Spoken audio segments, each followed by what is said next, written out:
प्रादेशिक समाचार के साथ मैं पूनम किरकेट्टा। पहले मुख्य समाचार। प्रधानमंत्री नरेंद्र मोदी व्यापार और वाणिज्य क्षेत्र के हितधारकों सहित विदेश में भारतीय मिशनों के प्रमुखों के साथ करेंगे संवाद। केंद्रीय मंत्री अर्जुन मुंडा ने कहा, ट्राइफेड ने महामारी में जनजातीय लोगों को रोजगार तथा आजीविका सृजन में सहायता करने में निभाई महत्वपूर्ण भूमिका। पलामू जिले में एसीबी की टीम ने जिला कल्याण पदाधिकारी और उनके एक सहयोगी क्लर्क को 20,000 रुपए घूस लेते रंगे हाथों गिरफ्तार किया। खेल रत्न पुरस्कार का नाम बदलकर मेजर ध्यानचंद खेल रत्न पुरस्कार किया गया। और टोक्यो ओलंपिक में भारत की ओर से मेडल के दावेदार पहलवान बजरंग पूनिया सेमीफाइनल मुकाबला नहीं जीत सके, कल कांस्य पदक के लिए अखाड़े में उतरेंगे। और अब आगे बढ़ने से पहले जरूरी संदेश। देश भर में 18 वर्ष से अधिक आयु के सभी लोगों के लिए सरकारी केंद्रों में निःशुल्क टीकाकरण अभियान चलाया जा रहा है। हमारे युवा श्रोताओं से अपील है कि वे कोविड रोधी टीका जरूर लगवाएं और दूसरों को भी इसके लिए प्रेरित और सहयोग करें। कोरोना महामारी के प्रति आप कोई भी लापरवाही न बरतें, क्योंकि कोरोना अब भी हमारे लिए बड़ा खतरा बना हुआ है। जब तक आवश्यक न हो घर से बाहर न निकलें और इन आसान उपायों का पालन करें। मास्क लगाएं, 2 गज की सुरक्षित दूरी बनाए रखें, बार बार हाथ धोएं और चेहरा साफ रखें। कोविड से संबंधित जानकारी और मार्गदर्शन के लिए राष्ट्रीय हेल्पलाइन काम कर रही हैं। इनके नंबर हैं 011-2397-8046 और 1075।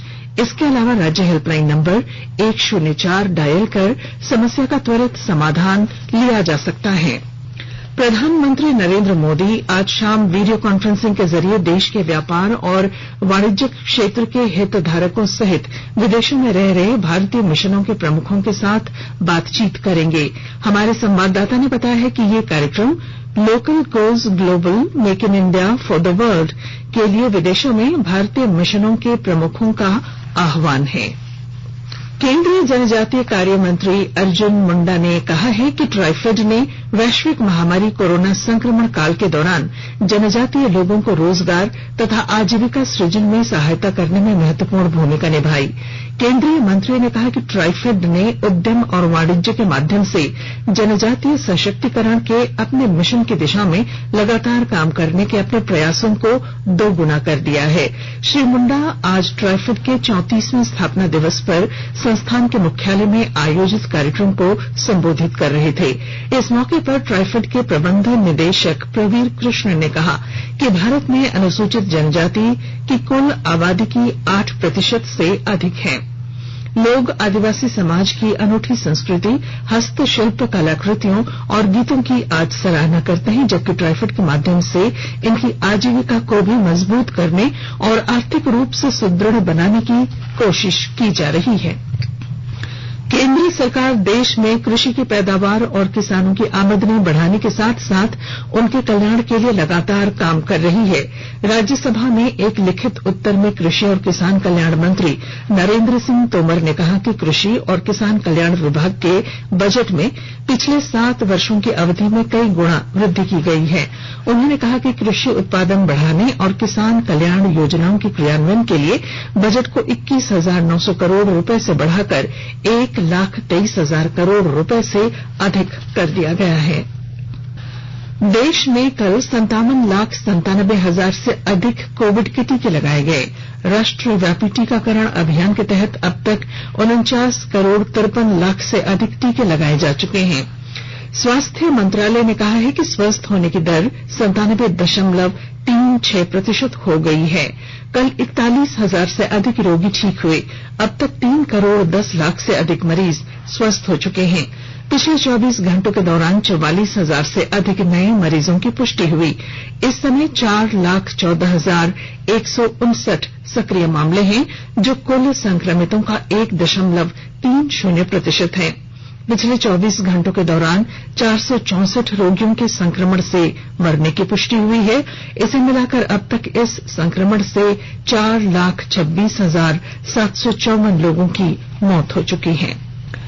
केंद्र सरकार कोविड महामारी के दौरान लोगों की सुविधा के लिए बनाई गई राष्ट्रीय स्तर की हेल्पलाइन नंबर के बारे में लोगों को जागरूक कर रही है। विभिन्न हेल्पलाइन नंबर इस प्रकार हैं।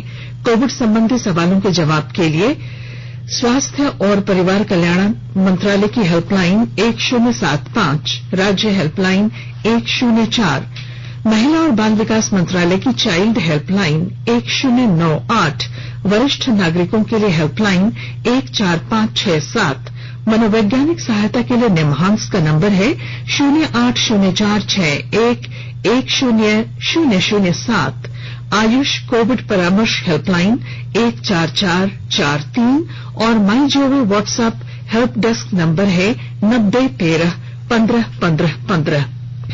आकाशवाणी के ताजा तरीन समाचारों के लिए आप हमारी वेबसाइट newsonair.com पर लॉग ऑन कर सकते हैं। ताजा समाचार Twitter handle @AIR News Alerts और Facebook page all India radio news पर भी उपलब्ध है। आप प्रादेशिक समाचार एकांश के ट्विटर हैंडल @AIR News_Ranchi और फेसबुक, इंस्टाग्राम पेज तथा YouTube channel AIR News Ranchi पर भी हमारे बुलेटिन सुन सकते हैं। प्रादेशिक समाचार आप आकाशवाणी रांची से सुन रहे हैं और अब पेश हैं कोरोना से बचाव के कुछ संदेश। कोविड-19 से बचाव और सुरक्षित रहने के 3 उपाय। मास्क लगाएं, 2 गज दूरी है जरूरी, सुरक्षित दूरी रखें, हाथ और मुंह साफ रखें।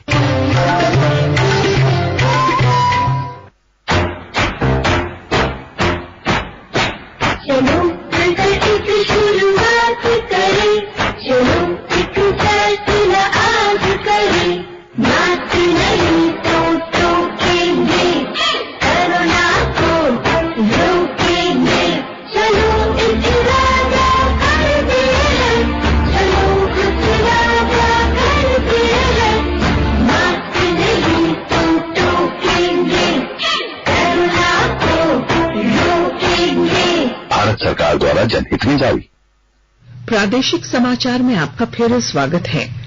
पलामू जिले में भ्रष्टाचार निरोधक ब्यूरो एसीबी की टीम ने जिला कल्याण पदाधिकारी सुभाष कुमार और उनके एक सहयोगी क्लर्क को घूस लेते गिरफ्तार किया है।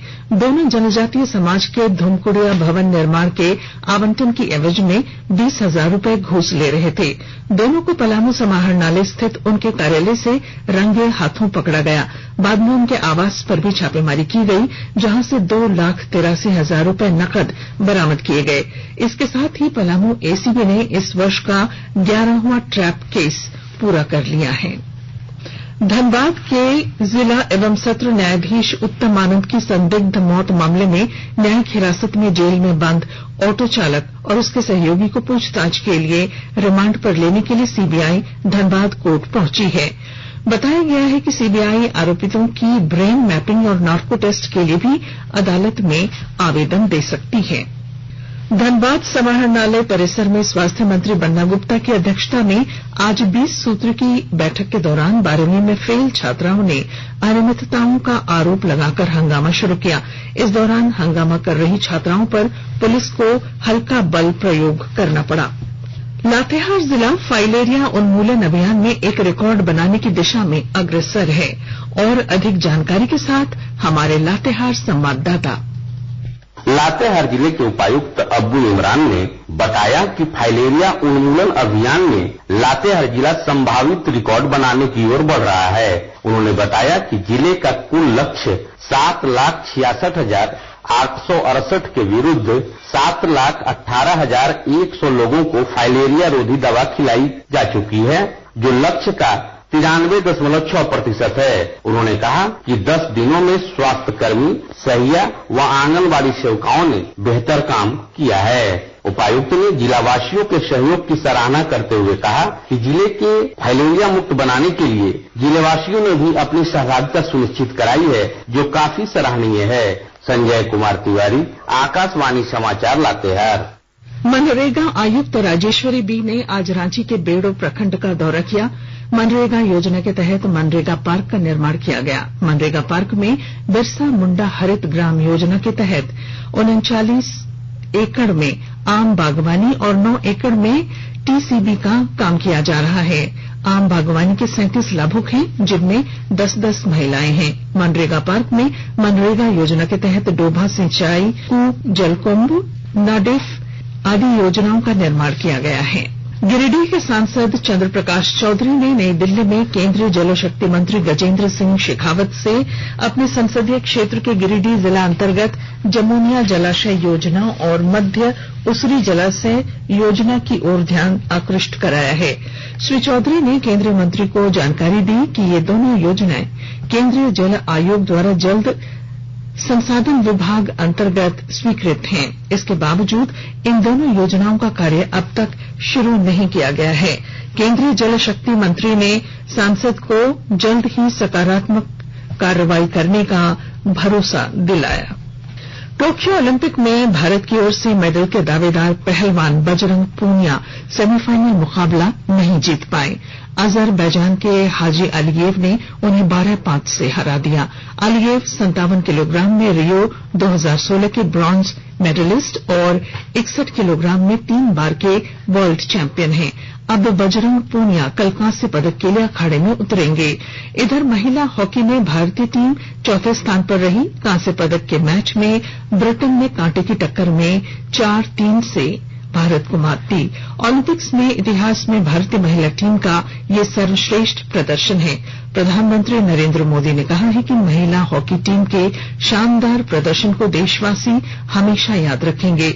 श्री मोदी ने एक ट्वीट में कहा कि इस प्रदर्शन के बाद देश की बेटियों में हॉकी के प्रति दिलचस्पी बढ़ेगी और इसके लिए वे आगे आएंगी। खेल रत्न पुरस्कार का नाम बदलकर मेजर ध्यानचंद खेल रत्न पुरस्कार कर दिया गया है। प्रधानमंत्री नरेंद्र मोदी ने कहा कि नाम बदलने के लिए देश भर से नागरिकों के कई अनुरोध मिले थे। इसे ही ध्यान में रखते हुए ये फैसला लिया गया। ट्वीट संदेश में श्री मोदी ने कहा कि मेजर ध्यानचंद देश के उन अग्रणी खिलाड़ियों में से थे जिन्होंने भारत का सम्मान और गौरव बढ़ाया। उन्होंने कहा कि ये उचित है कि देश का सर्वोच्च खेल सम्मान मेजर ध्यानचंद के नाम पर रखा जाए। टोक्यो ओलंपिक का उल्लेख करते हुए प्रधानमंत्री ने कहा कि पुरुष और महिला हॉकी टीमों ने शानदार प्रदर्शन किया और देश की उम्मीदों पर वे खरी उतरी। केंद्र सरकार ने आज कहा है कि कोविड के कारण दिवंगत पत्रकारों के परिवारों को आर्थिक सहायता उपलब्ध कराने के लिए सूचना और प्रसारण मंत्रालय ने विशेष अभियान चलाया है। स्वास्थ्य और परिवार कल्याण राज्य मंत्री भारती प्रवीण पवार ने आज लोकसभा में लिखित उत्तर में बताया कि 101 परिवारों को सहायता उपलब्ध कराने संबंधी इस अभियान के लिए 2020 और 21 के दौरान 5 करोड़ रुपए की राशि स्वीकृत की गई है। इसके तहत प्रत्येक परिवार को 5 लाख रुपए की सहायता दी जाएगी। सूचना और प्रसारण मंत्रालय की पत्रकार कल्याण योजना के तहत निर्धारित मानदंड पूरे करने वाले पत्रकारों के आवेदनों के आधार पर यह सहायता राशि वितरित की जाएगी। और अब संक्षिप्त खबरें। मुख्यमंत्री हेमंत सोरेन द्वारा आगामी 9 अगस्त को विश्व आदिवासी दिवस के अवसर पर ऑनलाइन माध्यम से गुमला में परिसंपत्ति वितरण किया जाएगा। पाकुड़ जिले में जिला समाज कल्याण विभाग द्वारा विश्व स्तनपान सप्ताह कार्यक्रम के तहत धात्री माताओं और आंगनबाड़ी केंद्रों की सेविकाओं को स्तनपान के महत्व की जानकारी कार्यशाला आयोजित कर दी जाएगी। रामगढ़ की उपायुक्त माधवी मिश्रा ने बताया कि राष्ट्रीय कृमि मुक्ति दिवस कार्यक्रम के तहत 20 से 30 अगस्त तक सहियाओं तथा आंगनबाड़ी कर्मियों द्वारा घर घर जाकर बच्चों और किशोर किशोरियों को अल्बेंडाजोल की गोली खिलाई जानी है। गुमला जिले के पूसो थाना क्षेत्र की 15 वर्षीय नाबालिग लड़की के साथ हथियार का भय दिखाकर दुष्कर्म करने वाले 3 आरोपियों को पुलिस ने गिरफ्तार कर लिया है। और लातेहार जिले के बानुमाथ थाना क्षेत्र के इंदुआ गांव में आज सुबह 3 बजे जंगली हाथियों के एक झुंड ने जमकर उत्पात मचाया। और अब अंत में मुख्य समाचार। प्रधानमंत्री नरेंद्र मोदी व्यापार और वाणिज्य क्षेत्र के हितधारकों सहित विदेश में भारतीय मिशनों के प्रमुखों के साथ करेंगे संवाद। केंद्रीय मंत्री अर्जुन मुंडा ने कहा ट्राइफेड ने महामारी में जनजातीय लोगों को रोजगार तथा आजीविका सृजन में सहायता करने में निभाई महत्वपूर्ण भूमिका। पलामू जिले में एसीबी की टीम ने जिला कल्याण पदाधिकारी और उसके एक सहयोगी क्लर्क को 20,000 रुपए रिश्वत लेते रंगे हाथों किया गिरफ्तार। खेल रत्न पुरस्कार का नाम बदलकर मेजर ध्यानचंद खेल रत्न पुरस्कार किया गया। और टोक्यो ओलंपिक में भारत की ओर से मेडल के दावेदार पहलवान बजरंग पूनिया सेमीफाइनल मुकाबला नहीं जीत सके, कल कांस्य पदक के लिए अखाड़े में उतरेंगे। और इसके साथ ही आकाशवाणी रांची से प्रादेशिक समाचार का ये बुलेटिन समाप्त हुआ। नमस्कार। घर में रहिए, सुरक्षित रहिए और सुनते रहिए आकाशवाणी।